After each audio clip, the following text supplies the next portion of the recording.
Good morning guys. Nandito na tayo muli sa Akindi Auto Repair Services.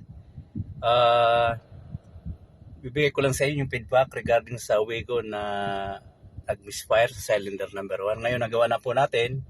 So ngayon i-road test ko po So makita natin yung idle niya medyo stable yan. So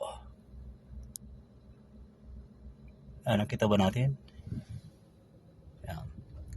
Stable na siya. So, road test ko ngayon, So, ang dahilan ay nagkaroon ng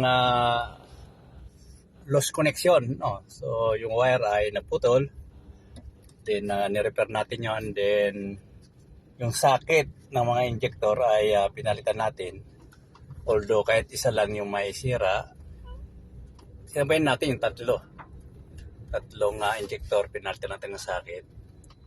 Then ngayon, pati yung kanyang socket sa computer box. So, inayos din natin kasi nagkakaroon ng lost connection. Ngayon, medyo okay na.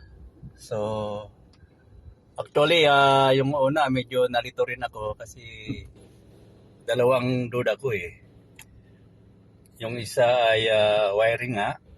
Then, pangalawa yung computer box. So, yung magawa namin yung wiring, yung obvious na nakita namin putol na wire, so na-repair namin yon. Ganun pa rin, misfiring pa rin. So, ang ginawa ko, pinacheck ko yung computer box. Chinik namin, wala namang problema. So, binalikan ko ulit yung wiring. So, yung nabalikan ko, na-find out ko, yung socket mismo sa computer box ay lumuwang.